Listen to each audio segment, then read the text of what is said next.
नमस्कार. मी स्वाती स्मार्ट घनकचरा व्यवस्थापनाचं काम करते. आज आपण घरच्या घरी कसं कंपोस्टिंग करतात तर हे बघणार आहोत. तर आता मुळात ह्या विषयाची एवढी निकड का, तर ह्याचा आपण विचार करायला हवा. सध्या आपण बघतो की सगळीकडे कचरा दिसतो. कचरा दिसला की आपल्याला असं वाटतं की अरे हे काय, किती हॅलो, नाही दिसत आहे का बरं?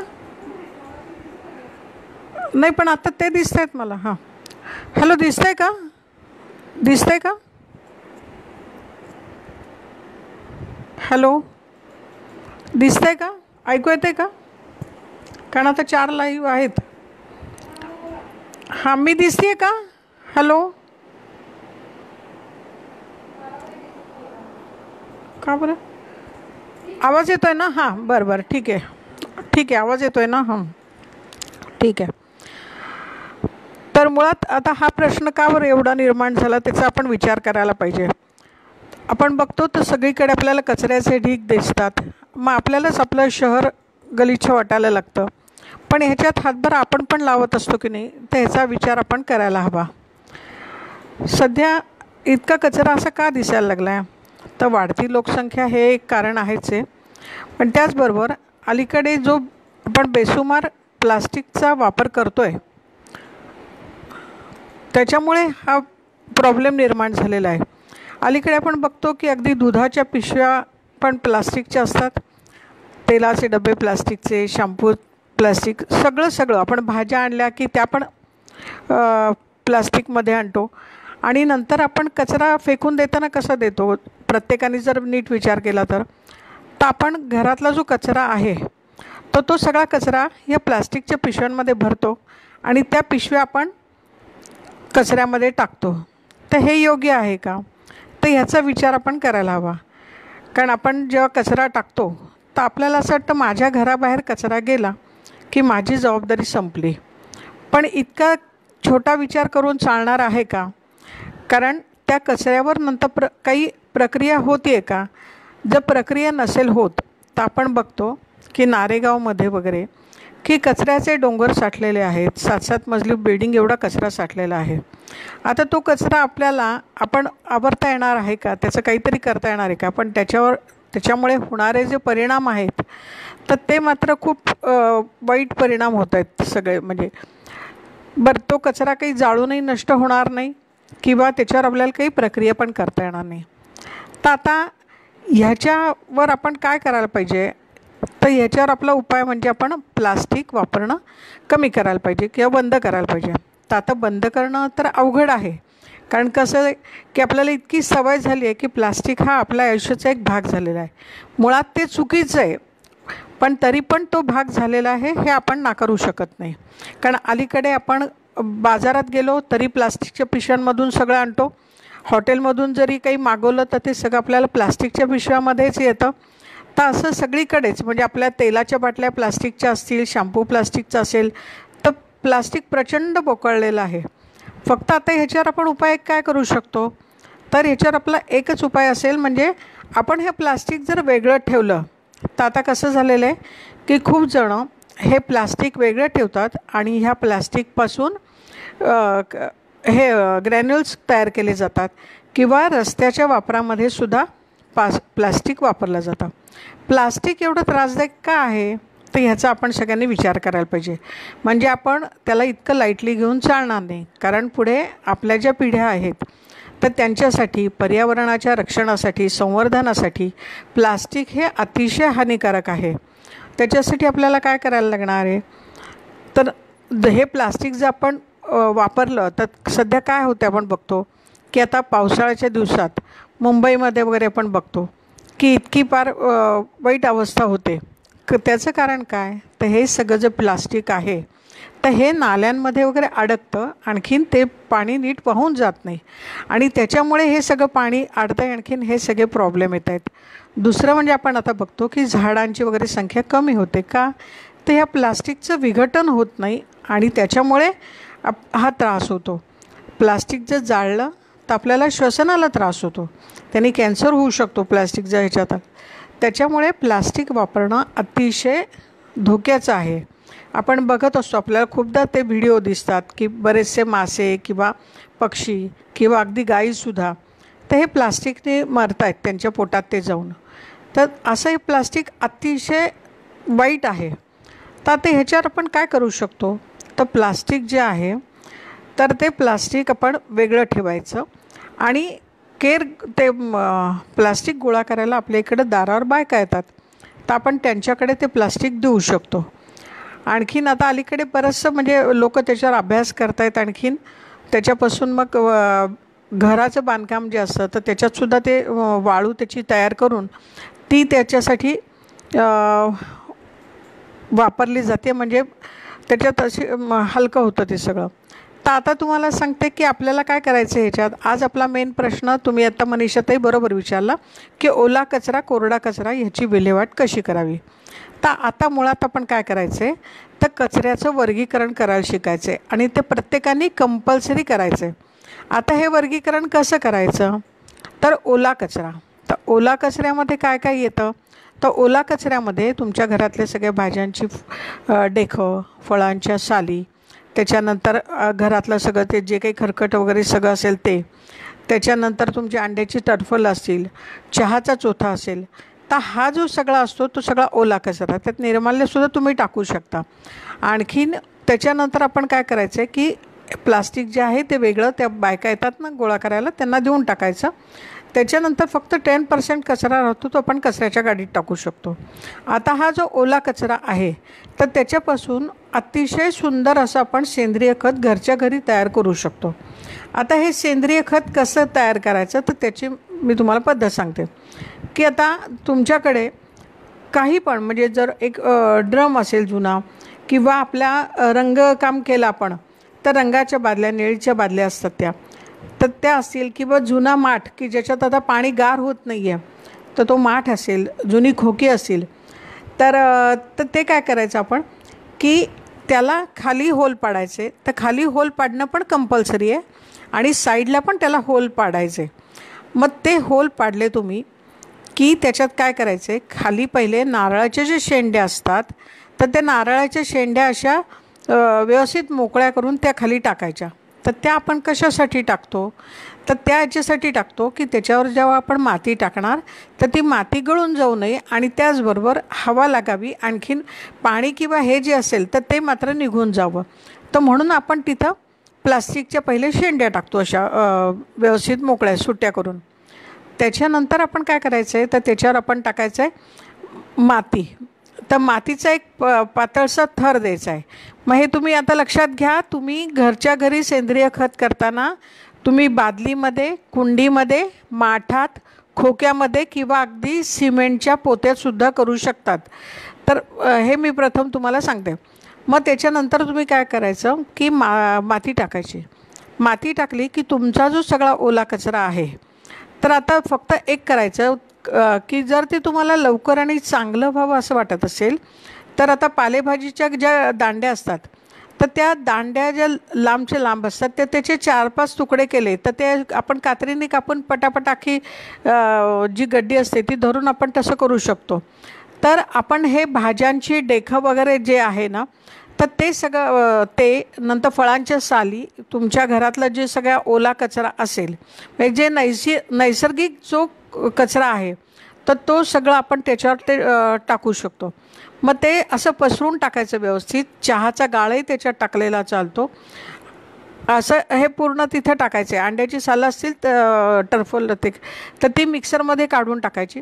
आणखीन ते आपण सगळं तिथं टाकलं की त्याच्यानंतर काय करायचं की वरती तुम्ही त्याच्यावर थोडंसं हे बायोकल्चर टाकायचं. तर बायोकल्चर जे आहे तर बायोकल्चर म्हणजे खताचं विरजण असतं.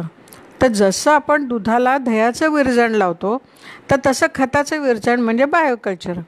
तर आता बायोकल्चर तुम्हाला कुठल्याही नर्सरीत मिळू शकतं किंवा फर्टिलायझरच्या दुकानात मिळू शकतं. तर मग ते टाकायचं आहे थोडंसं असं. आणि किती टाकायचं आहे, तर आपण पदार्थावर मीठ टाकतो तितकं थोड्या प्रमाणात आपल्याला ते त्याच्यावर टाकायचं आहे. आता जर ते आपल्याकडे नसेल तर अडून बसायचं नाही. मग आपण त्याच्यावर काय टाकू शकतो, तर त्याच्यावर आंबट टाक. तर तुम्ही बघा, आंबट टाक जर 2-4 दिवस राहिलं तर त्याच्यात नंतर अळ्या होतात. तर तेच ते बॅक्टेरिया असतात, तर ते बॅक्टेरियाच हे काम फास्ट करत असतात. तर त्याच्यामुळे आपण आंबट टाक थोडंसं टाकू शकतो. बरं, हे किती टाकायचं आहे, तर एवढंसं असं हातात घेऊन ते असं आपण त्याच्यावर टाकायचं आहे. डास होत नाहीत. तर तुम्ही जर बघाल तर माझ्या घरात मी हे कंपोस्टिंग माझं ड्रममध्ये मी करते आणि गेले 3 वर्ष माझ्या लिव्हिंग हॉलमध्ये कंपोस्टिंग चालू आहे. आणि ते कोणाला कळतसुद्धा नाही की बाबा इथं आता हा जो ड्रम आहे याच्यात आत्ता सगळा घरातला ओला कचरा आणि त्याच्यापासून म्हणजे त्याच्यावर खताची प्रक्रिया चालू आहे हे कोणाच्या लक्षातही येत नाही. तर तुम्हाला सांगते, आंबट ताक टाका, नाहीतर गुळाचं पाणी टाका. आणि नाहीतर तुम्हाला सांगते की आपण गोवरी असे तर शेण, कोरडं झालेलं जे शेण असतं तर ते थोडंसं असं आपण टाकलं तरीसुद्धा त्याच्यातून ते पण चांगलं त्याचा फायदा होतो. फक्त एक करायचं की ओलं शेण वगैरे कधी टाकायचं नाही, त्याचा वाईट वास येईल.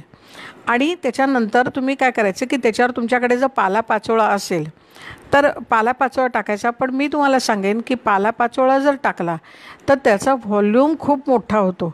तर तो पालापाचोळा तुम्ही काय करू शकता, एखाद्या पोत्यातून थोडंसं असं पोत्यात टाकायचं, पायाने जर असं हे केलं, तुडवला की त्याचा अगदी चांगला भुगा होईल. आणि तो जर टाकला तर तुम्हाला माती कमी लागेल आणि मग नंतर 1-2 मुठी माती टाकायची. तर अशा पद्धतीने ओला कचरा हा झाकलाच गेला पाहिजे, तर ते तुमचं वास येणार नाही, त्याला बुरशी वगैरे लागणार नाही. आता हे खत करताना तुम्ही काय काळजी घ्यायची आहे, तर हे खत कधी फार ओलं नसावं. ओलं झालं ना तर तिथं त्याला ऑक्सिजन मिळत नाही आणि ते सडतं आणि मग त्याचं घाण वास येतो. तर त्याच्यासाठी 2 काळजी कायम आपण घ्यायचे आहेत की आपण ज्याच्यात खत करतो त्याला खाली होल पाडायचे आहेत, कंपल्सरी होल पाडायचे आहेत. जे काय आपण आपलं कंटेनर असेल खताचा त्याला खाली पण होल पाडायचे साईडला. दुसरं म्हणजे त्याला दिवसातून 1-2 तास तरी त्याला वरूनसुद्धा हवा लागली पाहिजे. तर तुम्ही ते आणि उन्हात ठेवायची गरज नाही आहे, सावलीत पण तुम्ही ते ठेवू शकता. फक्त त्याच्यात फार पाणी जाता कामा नये.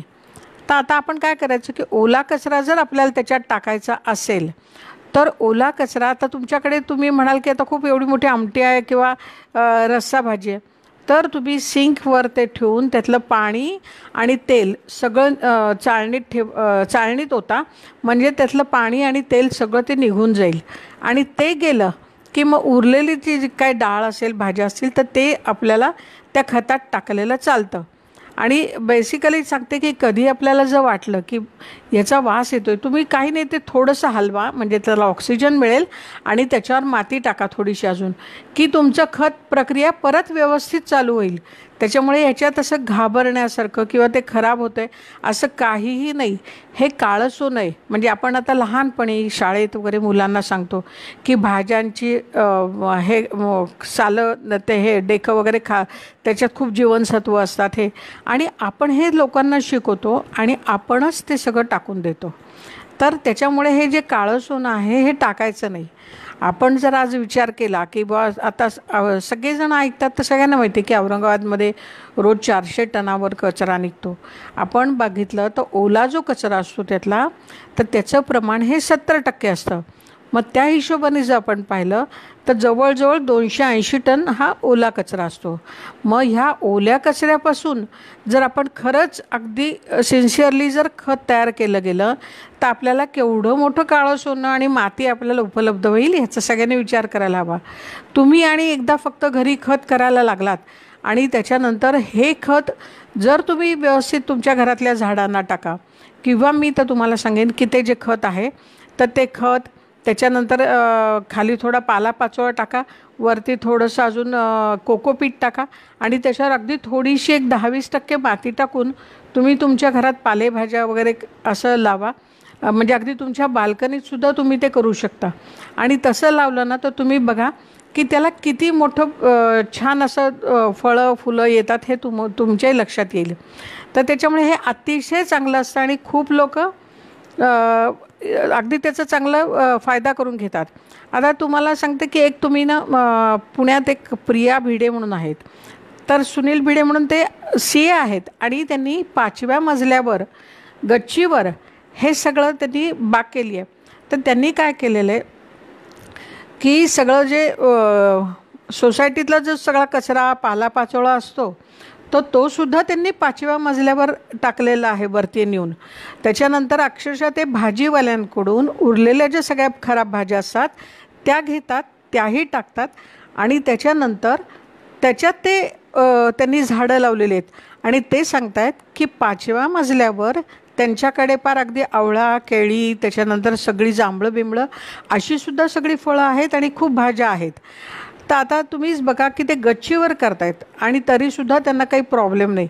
आणि आपण जर असं हे बघत गेलो, पुण्यात अजूनसुद्धा एक धनकवडीमध्ये एक बाई आहेत, तर त्यांनी तर फक्त एका विटेचा थर लावला आहे, त्याच्यात खाली त्यांनी नारळाच्या सगळ्या शेंड्या टाकल्यात, आणखीन त्याच्यावर पालापाचोळा टाकून माती अजिबात टाकलेली नाही, जी काय पालापाचोळ्याचीच होती किंवा धुळीची होते. तर तशा ह्यानी त्यांनी ते केलेलं आहे आणि त्याच्यात झाडं लावली आहेत. तर तो सुद्धा एक व्हिडिओ आहे, तो वाटलास तर मी नंतर आपल्या त्या ग्रुपवर शेअर करीन तो व्हिडिओ पण. तर अशा गोष्टी जर तुम्ही बघितल्यात तर मग आपल्याला स्फूर्ती मिळते आणि आपण काहीतरी चांगलं करू शकतो. आता तुम्ही पण म्हणता तसं की शासनाने प्लास्टिक निर्मिती का करावी, तर अगदी खरं आहे. म्हणजे मलासुद्धा नेहमी तेच वाटतं की जे आपण म्हणतो हे विष हे माणसाला मारणार आहे तर कशाला निर्माण करायचं, तसाच प्रकार आहे हा. पण आता कसं त्यांनी बरीचशी कामं त्यांची सोयीची होत असतील म्हणून कदाचित करत असतील, मला माहिती नाही. पण आता समजा दुसरं चुकतंय तर आपण ती चूक पुढे नेण्यापेक्षा आपण जर जास्तीत जास्त लोकांनी जर आपण ते टाळलं वापरणं तर आपण त्याच्यातून काहीतरी चांगलं निर्माण होऊ शकतं. तर आणि मुख्य म्हणजे सांगते ना की हे ज्या काम करणाऱ्या ज्या बायका असतील, म्हणजे आता तुम्ही जर बघाल मागे हे जेव्हा CRT काम करायचं तर त्यांच्या इथे एक त्या आशाबाई म्हणून होत्या, तर त्या हे कचऱ्याचं वर्गीकरण करून ते मग प्लॅस्टिक वगैरे ते सगळं विकायच्या त्या. तर आता त्याच्यानंतर त्यांच्याकडे फार 9-10 माणसं कामाला आहेत. म्हणजे तो पण बिझनेस चांगला आहे. पण सांगते काय की त्याचं वर्गीकरण झालं पाहिजे आणि प्लास्टिक अजिबात आपण रोजच्या कचऱ्यात टाकलं नाही पाहिजे, कारण प्लास्टिकचं विघटन होत नाही. आता आपल्याला खूपदा बघा व्हॉट्सॲपवर व्हिडिओ येतो, हे येतो काय मेसेज येतो की प्लास्टिकचं विघटन 1400 वर्षातसुद्धा होत नाही वगैरे, असं काय काय येतं. आपल्याला असं वाटतं अरे काय मस्त माहिती आहे, मग आपण ती पुढे अजून फॉरवर्ड करतो. पण मी काय म्हणते ही माहिती फक्त फॉरवर्ड करण्यासाठी नसते, तर ती माहिती कशासाठी असते, तर त्याच्यातून आपण काहीतरी शिकायचं असतं. तर त्याच्यामुळे तुम्ही सगळ्यांनी एकदा की प्लास्टिक हे अक्षरशः खराब आहे, विष आहे, आणखीन चांगलं नाही आहे हे लक्षात घ्या आणि प्लास्टिकचं शक्यतो टाळा. आता दुसरं कसं आहे की प्लास्टिक टाळण्यासाठी आपण काय करू शकतो की आपण साध्या साड्या अलीकडे कमी वापरल्या जातात, साड्या आहेत, जुने कपडे आहेत आपले, त्याच्यानंतर तुमच्या ओढण्या आहेत, तर त्या सगळ्याचं तुम्ही जर असं ते बचत गट असतात, बचत गटांना तुम्ही सांगा की त्याच्या पिशव्या शिवून द्या छोट्या छोट्या, आणि छोट्या छोट्या पिशव्या शिवल्या. आता आम्ही पूर्वी हा उपक्रम केला होता, मी परवा विशाखालाही सांगितलं. तर एका साडीत साधारणतः 22 पिशव्या होतात. आणखीन मग त्या हॅलो ऐकू येत नाही आहे का, ऐकू येत नाही आहे, हॅलो हॅलो ऐकू नाही येते का, कारण हे एक जण म्हणतात ऐकू येत नाही आहे. ऐकू हॅलो हां ऐकू येत आहे ना. तर हां, शासनाने मार्गदर्शन करायला हवं. आणखीन मुळात कसं माहिती का की आपण शासनाला आपण काही सांगू शकत नाही, पण मग आपणच हे कार्य जितकं वाढवता येईल. आता आज तुम्ही हा उपक्रम घेतलात तर ही खूप चांगली गोष्ट आहे की तुम्हाला कळलं की बाबा हा विषय महत्त्वाचा आहे, आणखीन हा विषय जास्त लोकांपर्यंत यावा. त्याच्यामुळे अशा खूप आता संस्था आहेत की ज्या हे काम स्वतःहून करतायत, आणखीन मार्गदर्शन करतायत. तर आम्ही तर अक्षरशः तुम्हाला सांगते की जेव्हा आम्ही हे सगळं काम करायचो तर आम्ही अक्षरशः गल्लीबोळांमध्ये जाऊन म्हणजे की सगळ्या लोकांना असं वर्गीकरण नक्की कसं करायचं, त्यांच्या बादल्या ओतून त्यांना दाखवायचो की बा हे कसं तुम्ही चुकीचा कचरा देत आहात आणि कसं करताय. तर आता एक बरं झालं की पालिकेने आता कंपल्सरी केले की तुम्ही वर्गीकरण करून दिलं पाहिजे. तर आपण ते सगळं लक्षात ठेवलं पाहिजे आणि आपणही तसं सगळं वर्गीकरण केलं पाहिजे.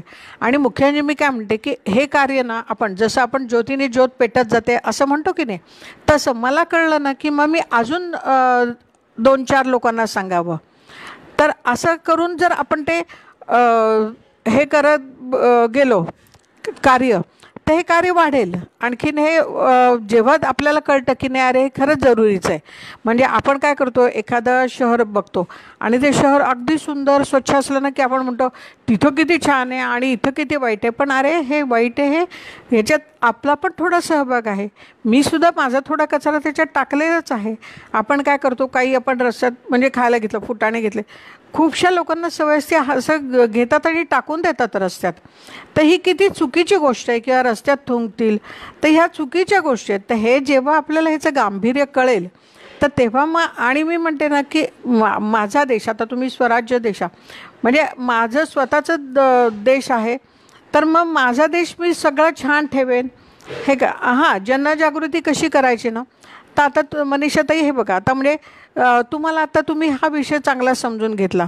तुमचे काही ग्रुप असतील, म्हणजे तुमची भिशीची मंडळ असतील, तुमचे काही ग्रुप असतील किंवा काही पण असेल, म्हणजे आपला समाजाचा एक ग्रुप असतो, काही असा ग्रुप असतो. तर असा ग्रुप असला ना की तिथं जायचं, आणखीन तिथं तुम्ही हे याबद्दलची माहिती द्यायची, आणखीन सगळ्यांना सांगायचं.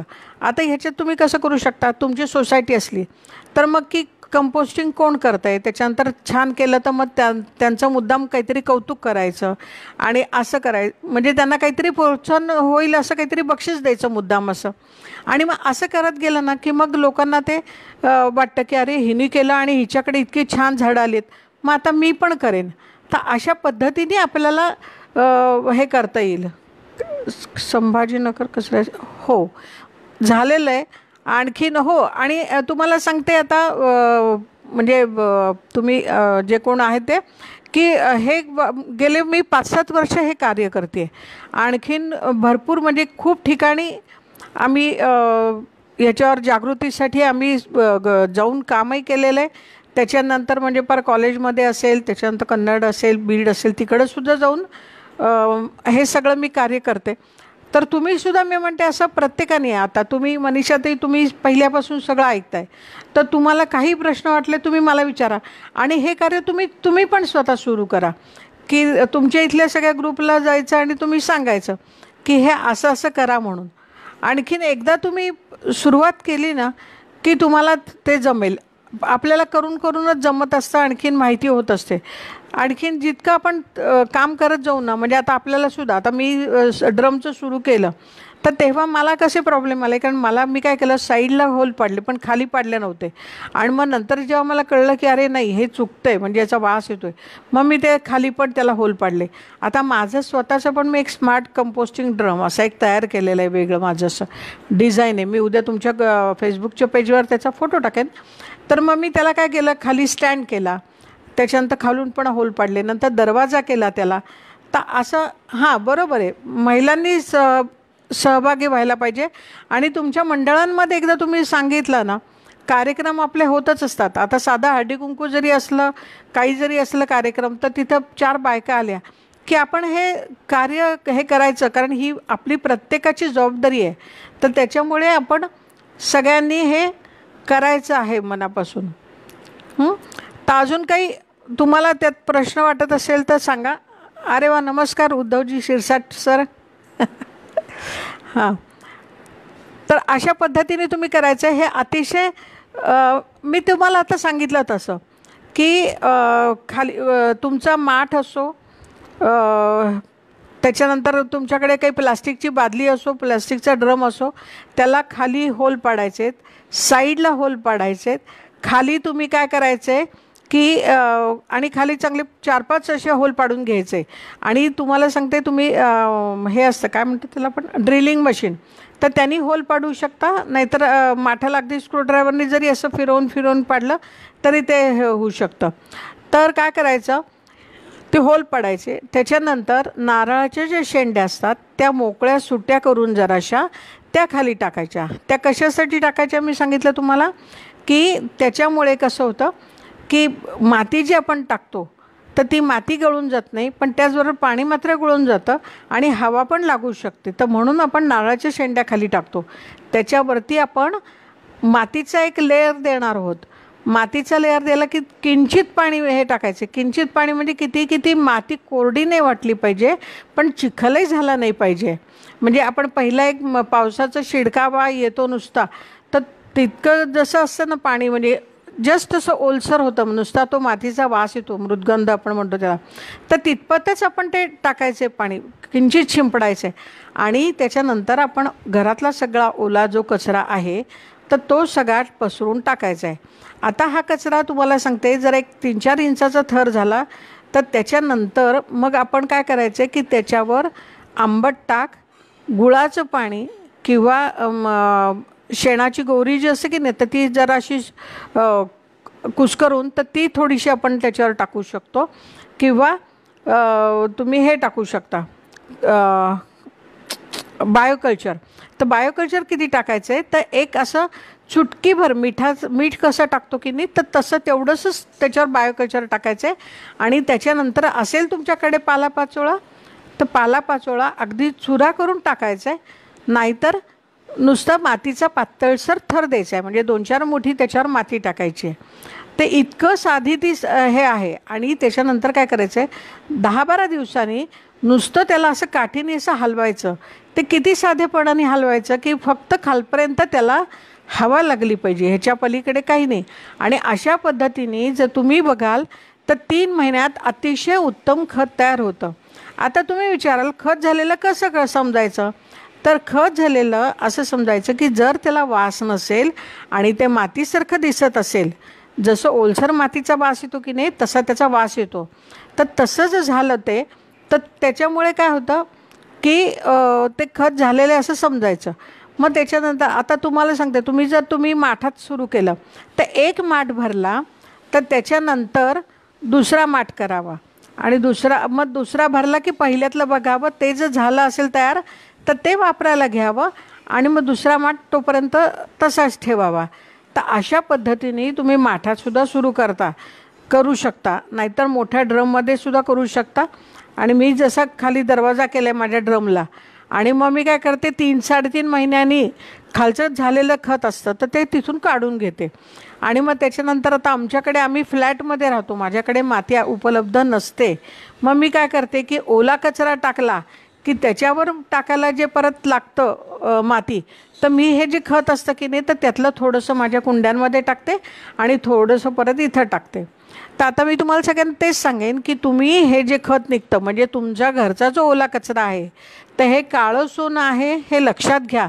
आणि हा थोडासा हे जे सगळं तुमचं खत आहे, तर थोडंसं खाली पालापाचोळा टाकायचा कुठल्याही कुंडीत. अगदी तुमच्याकडे कुंड्या नसेल, तुम्ही सरळ सिमेंटची पोती असतात त्याच्यात तुम्ही पालेभाज्या स्वतःपुरता काढणं सुरू करा. तर खाली तुम्ही पालापाचोळा टाका, त्याच्यावर हे थोडंसं खत टाका, त्याच्यावर कोकोपीट मिळतं. कोकोपीट म्हणजे नारळाचा चुरा. मग हा एक कोकोपीट आहे, हे थोडं टाकायचं आणि अगदी थोडीशी 20% माती टाकायची. आता ह्याच्याने फायदा काय होतो की तुम्ही कुंड्यात किंवा कशातही टाकलं तरी त्याचं वजन जास्त होत नाही.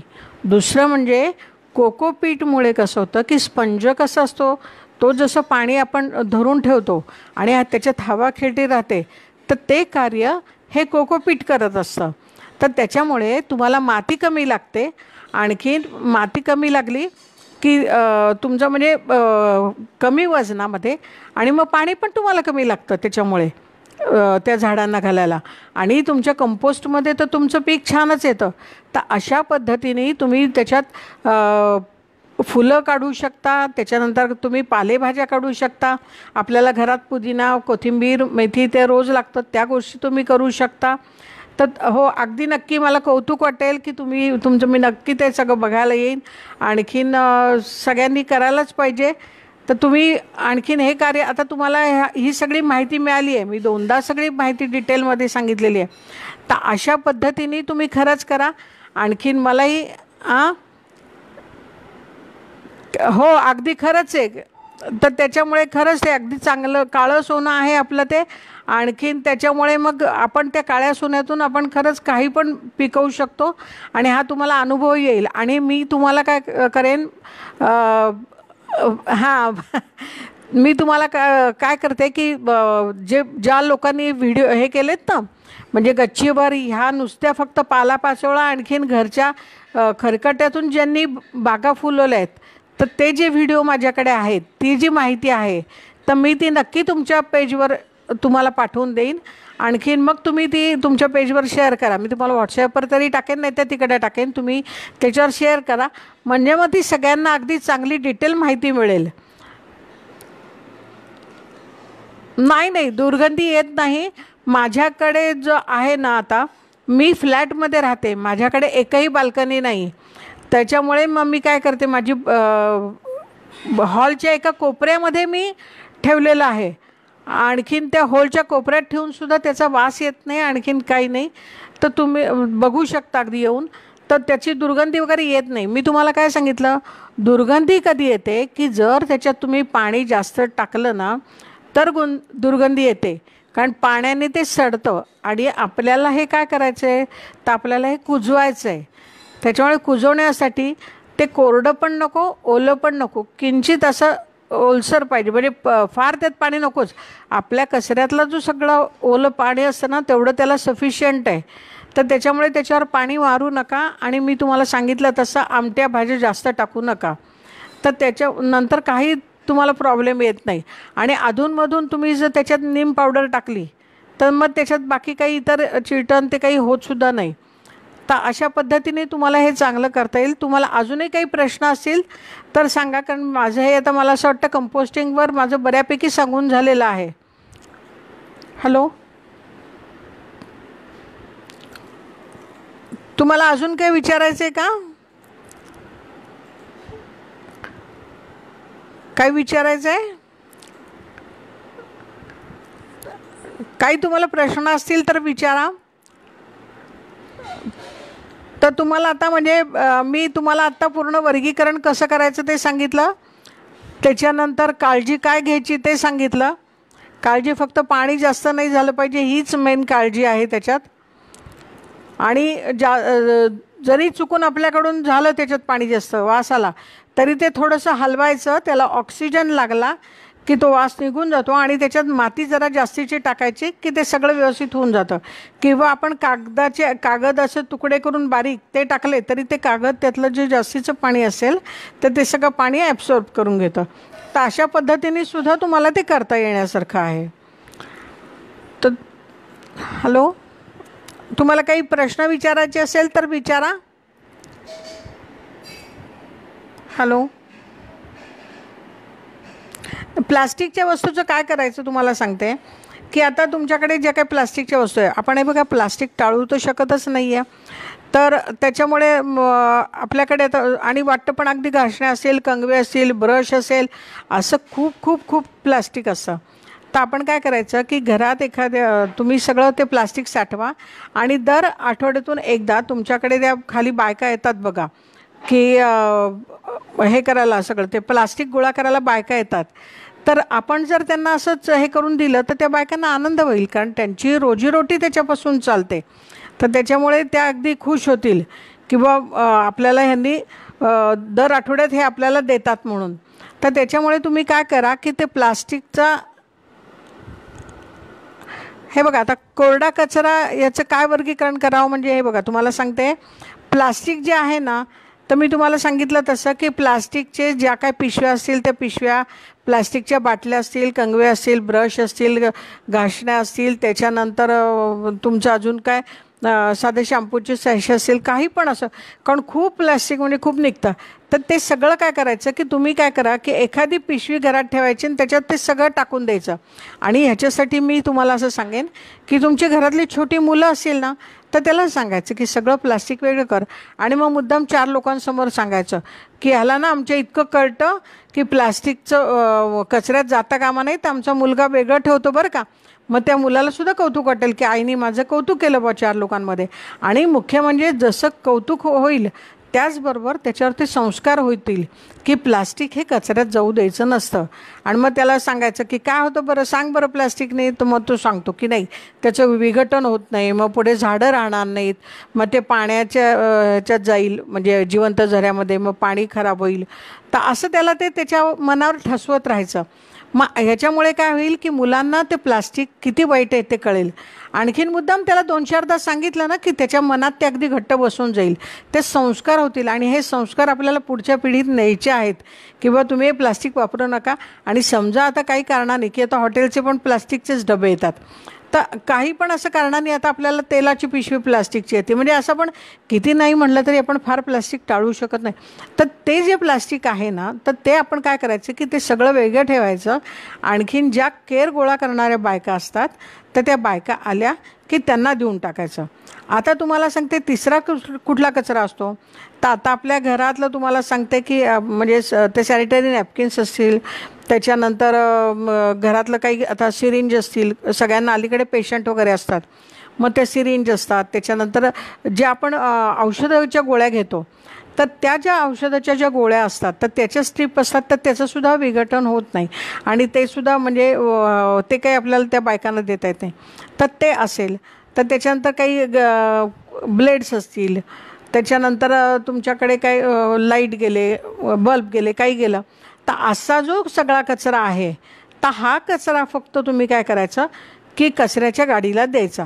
किंवा आता जुने आपल्याला काही कपडे फेकून द्यायचे असतात, मग ते तुम्ही देऊ शकता. म्हणजे आता मी तर म्हणते की कपड्याचं सुद्धा आपण कसं करू शकतो की कुठल्या जे वापरण्यासारखे असतात ते गरिबांना आपण काही देऊ शकतो. त्याच्या गोधड्या शिवू शकतो, त्याच्या पिशव्या शिवू शकतो. म्हणजे प्रत्येक गोष्टीचा आपण पुनर्वापर करायला शिकलं पाहिजे. तर आणखीन करतो बघा, म्हणजे पिशव्या पण करता येतात, आणखीन गोधड्या पण छान होतात त्याच्या.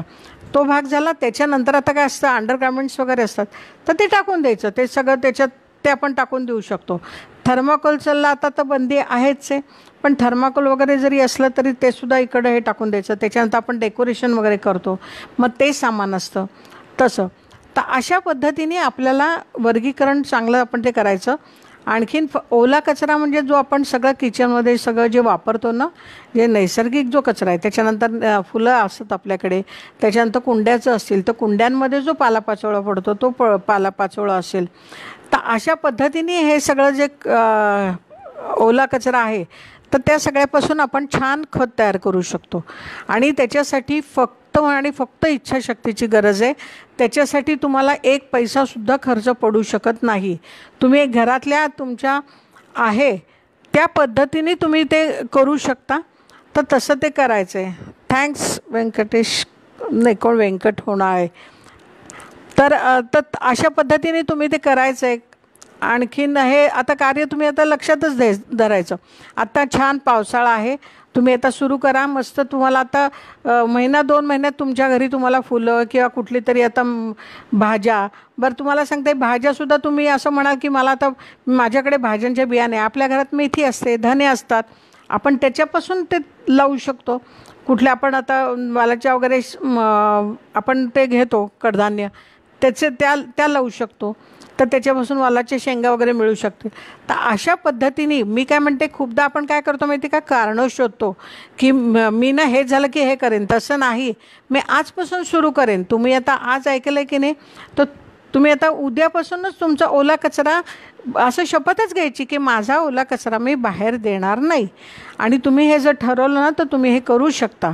त्याच्यासाठी मी तुम्हाला सांगितलं तसं कशाचीच गरज नाही. प्रत्येकाकडे थोडीशी तरी एक बाल्कनी तरी असते. तर त्याच्यामुळे तुम्ही ते करायचं म्हणजे करायचं आहे. तर असं मी तुम्हाला आज आवाहन करेन. आणि बाकी काही प्रश्न असेल तर सांगा, कारण माझ्या मते बऱ्यापैकी मी आता कव्हर केलेलं आहे सगळं. अजून काही तुमच्या शंका असतील तर विचारा. थँक्स. आणखीन तुम्ही पण स्वराज्य देशाच्या ग्रुपनी तुम्ही आज मला ही संधी दिली. आणखीन मुख्य म्हणजे जागृती करण्याचं काम, तर हे तुम्ही केलं तर ही खूप मोठी गोष्ट आहे. कारण जागृती करणं हे फार फार गरजेचं आहे. आणि त्याच्यासाठी तुम्ही पुढाकार घेतला आणि आज या फेसबुकवर तुम्ही हा लाईव्ह कार्यक्रम ठेवला, तर ह्याबद्दल मी तुमचं कौतुक पण करते आणि मला बोलवलं म्हणून मी तुमचं आभारी आहे. तर थँक्स.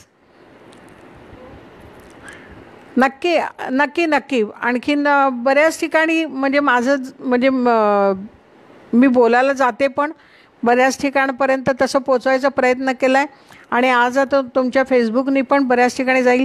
परवा विशाखा तिने पण हे घेतली मुलाखत, तर तेव्हासुद्धा बऱ्याच लोकांपर्यंत ते पोचता आलं मला. तर आणखीन हा कसा आमचा अगदी कळकळीचा विषय. आत्ता किरण आहे, किरण आणि आम्ही भरपूर काम केलेलं आहे, तर त्याच्यामुळे हा आमचा इतका अगदी जिव्हाळ्याचा विषय आहे. आणखीन त्याच्यासाठी तुम्ही मला संधी दिलीत त्याबद्दल आभारी आहे. थँक्यू. काही प्रश्न असतील तर विचारा, काही प्रश्न असतील तर विचारा. हां, हॅलो. मी आता हां थांबायचं आहे का आता? थँक्यू मनीषाताई, तुम्ही पहिल्यापासून सगळं बघितलं, आणखीन समजून घेतलं, तर तुमचं पण कौतुक आणि अभिनंदन. आणि हे कार्य तुम्ही नक्की कराल, कारण तुम्ही पहिल्यापासून सगळं पाहत आहात. आणखीन तर तुमचे पण थँक्स. नंतर स्वराज्य देशाचे तुमचे पण धन्यवाद, तुम्ही याच्यासाठी पुढाकार घेतलात, आणखीन आज हे केला. Thank you thank you thank you thank you. चालेल चालेल चालेल. प्रश्न कुठे आहेत? प्रश्न मला दिसत नाही आहेत, कारण मी बऱ्याच प्रश्नांची उत्तरं दिलीत. अजून आहेत का प्रश्न? हॅलो, प्रश्न काही आहेत का? कारण तुम्ही प्लास्टिकच्या बद्दल विचारले. हां, तर प्लास्टिकचं म्हणजे कसं आहे, आता आपण आता नारेगाव आणि पडेगाव इथं कचरा पडून आहे, पण मी तुम्हाला तेच सांगितलं ना की तिथं कसं झालेलं आहे की आता इतके डोंगर साचलेले आहेत. पण आता तुम्ही जर बघाल तर तो जो कचरा कसा आहे, त्याचं वर्गीकरण झालेलं नाही आहे.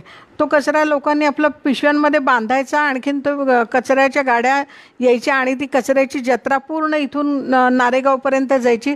आणखीन असं तो सगळा कचरा तिथे जाऊन हे झालेला आहे. त्याच्यावर प्रक्रिया करतासुद्धा येणं शक्य नाही आहे. त्याच्यामुळे आता त्याच्यातून ते नक्की कसा मार्ग काढतील माहिती नाही. त्याच्यामुळे जेव्हा हे चाललं होतं त्यांचं की नारेगाव करायचं का पडेगावला, तर तेव्हा मी तेच म्हटलं की कुठेसुद्धा असं डम्पिंग झालंच नाही पाहिजे. कचऱ्यावर तुमची प्रक्रिया झाली पाहिजे. तर प्रत्येक जर तुम्ही असं हे केले, काय वेगळे वेगळे वॉर्ड असे केले आणि तिकडं जर त्याची प्रक्रिया केंद्र केली. आता काही ठिकाणी कसं झालं आहे, आता पुण्यामध्ये वगैरे सुद्धा की त्याच्यापासून वीज वगैरे सुद्धा निर्मिती होते. आता सध्या आपल्याकडे चिकलठाण्यामध्ये जे आहे, तर तिथं आता प्रक्रिया केंद्र सुरू झालेलं आहे आणि तिथं आता कोकोपीटही तयार करतात, आणखीन सेंद्रिय खत वगैरे पण तयार करतात. आणि बाकीचा जो सगळा कचरा आहे तर त्याचे असे हे तयार करतात, काहीतरी बॉक्ससारखं तयार करतात आणि ते तिकडं काम चालू आहे. तर ते आम्ही सगळं बघायला गेलो होतो. पण आता कसं जे आहे त्याच्यावर आपण काही करू शकत नाही. पण ह्याच्या पुढे हे होता कामा नाही. तर ह्याच्यासाठी मात्र आपण सगळ्यांनी प्रयत्न करायला पाहिजेत. आणि हे प्रयत्न कसं की प्रत्येकाने करायला पाहिजेत, कोणा एकाचीही जबाबदारी नाही आहे, तर ही प्रत्येकाची जबाबदारी आहे. तर जेव्हा हे मला प्रत्येकाला वाटेल, जसं मला असं वाटतं नाही माझं घर आहे, तसं हा एरिया माझा आहे, हे शहर माझं आहे, हा देश माझा आहे, ही भावना जेव्हा जागृत होईल ना, तर तेव्हा लोकांना हे कळेल. तर लोकांना तीच आपलेपणाची भावना निर्माण करण्यासाठी आपण प्रयत्न करायला पाहिजेत. आणखीन मुख्य म्हणजे की हे काम सगळ्यांना एक कळलं पाहिजे की हे अवघड नाही आहे, हे अतिशय सोपं काम आहे. ह्याच्यात अवघड काहीच नाही आहे. तुम्ही ओट्यावर एखादे हे ठेवलं, काय भाजीचं टोपलं वगैरे असतं, त्याच्यात खाली पेपर ठेवा आणि त्यातला सगळा म्हणजे तुम्ही भाज्या निवडला त्याच्यात टाका, तुम्ही फळं सोलली त्याच्यात कचरा टाका, चहाचा गाळ त्याच्यात टाका, काही बिघडत नाही. असं सगळं जर तुम्ही ओला कचरा ओट्याच्या खाली, सिंकच्या खाली आपल्या तिथं जागा असते, तर तिथे ठेवून द्या ना तुम्ही सगळा ओला कचरा. म्हणजे तुम्हाला खरं सांगू का की आपल्याला वर्गीकरण करा म्हणलं ना की लोकांना वाटतं की अरे काम काहीच नाही आहे. तुम्ही किचनमध्येच काम करता तर तिथलंच फक्त तुम्ही त्याच्यात टाका. फक्त ते करताना तेलाची पिशवी फोडली की ती पण त्याच्यात नका टाकू, दुधाची पिशवी फोडली की ती पण त्याच्यात नका टाकू. तर ते फक्त काय करायचं की ते दोन्ही फक्त जे आहे तर ते तुम्ही बाल्कनीत एखादी खोकं ठेवा, काही ठेवा आणि तिथंच सगळ्या लहान मुलांना सांगायचं अरे ते हे प्लास्टिक तिकडं नेऊन टाक, बिस्किटाचं कवर असेल ते तिकडं नेऊन टाक. असं जरा तुम्ही वर्गीकरण केलं ना तर खरंच अवघड काहीही नाही आहे, काहीही नाही. हो, हॉस्पिटलचा वगैरे तो सुद्धा सगळा आहेच आहे, ई कचरा आहे, म्हणजे हे कचऱ्यांचे बरेच वेगळे प्रकार आहेत. आता आपण फक्त काय करू शकतो की आपला जो घरचा कचरा आहे त्याच्यापासून हे करू शकतो, काय कंपोस्टिंग करू शकतो. आणि बाकी हा कचरा सगळा व्यवस्थित आपण प्लास्टिक त्या बायकांना देऊन टाकायचा आणि फक्त 10% कचरा गाडीला द्यायचा. मी तुम्हाला सांगते, ती गाडी 8 दिवसांनी 10 दिवसांनी एकदा आली तरी तुम्हाला कधी प्रॉब्लेम वाटणार नाही की अरे गाडी का नाही आली. कारण एरवी काय होतं, आपण एरवी एकत्र सगळं ठेवतो, त्याचा घाण वास येतो म्हणून आपल्याला असं वाटतं अरे गाडी नाही आली. असं जर तुम्ही वर्गीकरण केलं ना तर तुम्हाला कधीही वाटणार नाही. मला तर कधी कळतही नाही गाडी आली का नाही आली तर काय झालं, म्हणजे मला काही फरकच पडत नाही त्याच्यात. कारण आमचा सगळा ओला कचरा घरातच असतो, म्हणजे आत्ता पावसाळा असला तरीसुद्धा. तर त्याच्यामुळे काही प्रॉब्लेम तसं येत नाही. तर तुम्ही सगळ्यांनी हे काम करायचं आहे, तर मनापासून सगळ्यांनी करा. आणखीन थँक्स. मग अजून काही प्रश्न असेल तर मग फेसबुकवर प्रश्न वाचले तर मग मी तिथंसुद्धा तुम्हाला उत्तरं देऊन टाकेन. चालेल. मनीषा ताई तर आता करणारच आहेत, त्या अगदी इम्प्रेस झालेल्या आहेत आणि त्या करतील नक्की. किरण तर आहेच. थँक्यू किरण. किरण तर अगदी माझी मैत्रीण आहे, आम्ही दोघींनी भरपूर काम केलेलं आहे. त्याच्यानंतर मनीषा ताई, हां चालेल, थँक्यू. हो, हॉस्पिटलचा कचरा तो आता त्यांनी हॉस्पिटललाच ही जबाबदारी दिलेली आहे आणि त्यांचे ते काही आता सुरू आहेत. कारण कसं तुम्हाला सांगते की कचऱ्यांचे तुम्हाला आता म्हटलं तसं खूप प्रकार आहेत. म्हणजे कचरा पण आहे, हा हॉस्पिटलचा सुद्धा कचरा आहे. तर त्याच्यासाठी त्यांना वेगळंच काही हे करावं लागेल, म्हणजे वेगळीच काहीतरी सोय करायला लागेल. तर असं आहे. पण तुम्हाला सांगते की बायोगॅस पण त्याच्यापासून करता येऊ शकतो. तर ज्याच्या घरी काही जागा असेल ना तर त्यांनी बायोगॅस पण नक्की करा. बायोगॅसला पण तुम्हाला सांगते की एकदा पहिला खर्च येतो, पण पहिला खर्च झाला की त्याच्यानंतर तुमच्या कचऱ्यापासून तुमचं भरपूर म्हणजे गॅस, म्हणजे तुम्हाला जर वर्षाला सिलेंडर 6 लागत असेल तर ते 2 किंवा 3वर तुमचं काम येईल. इतकं ते सोपं आहे. आणि काही नाही, त्याच्यात फक्त थोडा तो क्रश करून ओला कचरा टाकायला लागतो आणि मग तो त्याच्यात कुचतो आणि त्याच्यापासून गॅस तयार होऊन तो. आणि बरं, त्या गॅसचं काही भीती नाही, काही नाही. आणि तो गॅस औरंगाबादमध्ये खूप लोक वापरतात, म्हणजे भागवत डॉक्टर जे आहेत त्यांच्या मिसेस, तर त्यांच्या घरी आज बरेच वर्षसुद्धा हा वापरला. तो औरंगाबादमध्ये एक महेश गरड म्हणून आहे, तो हे काम करतो. तर ते लोकंसुद्धा हे करत आहेत बायोगॅसचं काम. तर ज्यांना कोणाला असेल म्हणजे जागा वगैरे, तर त्यांनी बायोगॅसचा पण अगदी चांगला म्हणजे विचार करावा. आणखीन जिथं मोठी काही जागा असेल तर तिथं त्यांनी वीज प्रकल्प कसा करतात ते बघून, त्याच्याकरता खर्च किती असेल मला त्याची माहिती नाही आहे काही, पण तो सुद्धा खूप जणं करतात. तर बायोगॅसचा पण लोकांनी विचार करावा असं मी तुम्हाला हे म्हणेन. थँक्यू. मी थांबते आता. प्रश्न तुम्ही नंतर विचारला तरी चालेल.